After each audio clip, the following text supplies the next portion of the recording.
I think there are 3 Ds in India which are very characteristic of the nation and potential sources of considerable strength.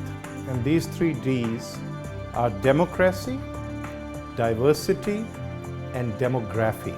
Now, if we are able to use these 3 Ds effectively, India will do exceedingly well in the coming years.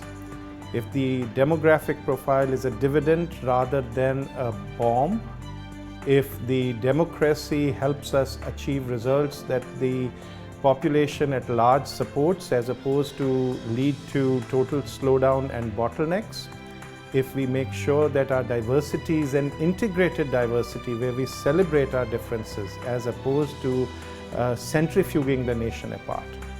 So in all these 3, if we use the potential strengths, we will do very well.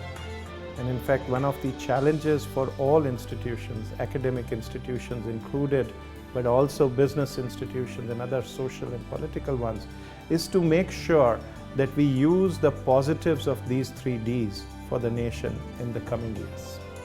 The Council can really contribute by having 2 elements which I think really contribute to the growth of a nation. One is dialogue amongst practitioners, different business leaders in different aspects of life, actually not just business leaders, different leaders in Indian society, business leaders, leaders of social movements, of academic institutions. Now they are all having their own experiences where they are facing challenges that might be unique but might also be common, and they are trying to look for solutions. Dialogue amongst these leaders helps us learn best practices from one another, helps us try out new things. And then the second element that is particularly powerful about India Leadership Council is the bridging between academics and practice. Now, that can be very powerful. Academics gives you an ability to stand apart a little bit from the day-to-day challenges and the nitty-gritties.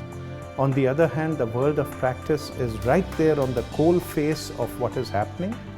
And so if academics and practitioners are able to have good interchange, academics may inform the practitioners with a broader perspective maybe, and the practitioners may be able to address the academics and point to some of the emergent challenges and emergent circumstances in society. Innovation, ability, and capacity building. And to encourage innovation, what the nation ought to do is create an ecosystem which is conducive to innovation. You will notice wherever there is a lot of innovation, it tends to happen in clusters, Silicon Valley, for example, in Israel, for example. And the reason it happens in clusters is a number of conditions come true together. There is a fluid labor market, there is availability of risk-taking venture capital, there is mentorship networks, there is a sense that you can take risks and not pay very heavy penalty for that. And so create an innovation ecosystem in India, at least in some clusters, some locations. It's already happening, only it tends to be very industry specific in the nation. So that's one, creating innovation ecosystem. What we should not be doing is actually privileging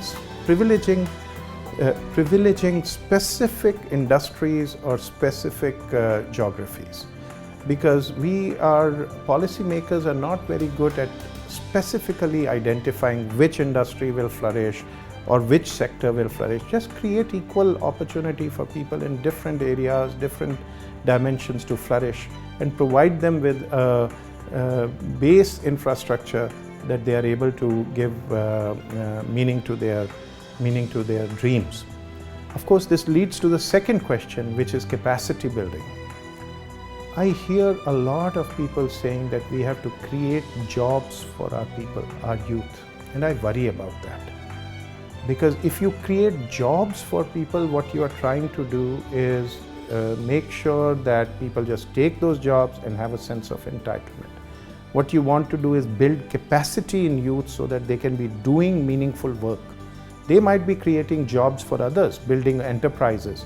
They might have confidence to go in any kind of position and flourish and add value.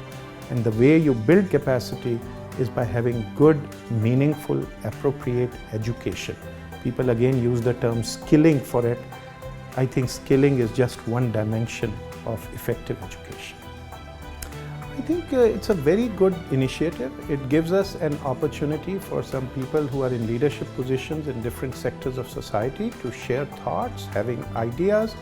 So you share best practices, but it also gives people an opportunity to build shared momentum. Sometimes initiatives that are very good don't work out because they don't get critical mass.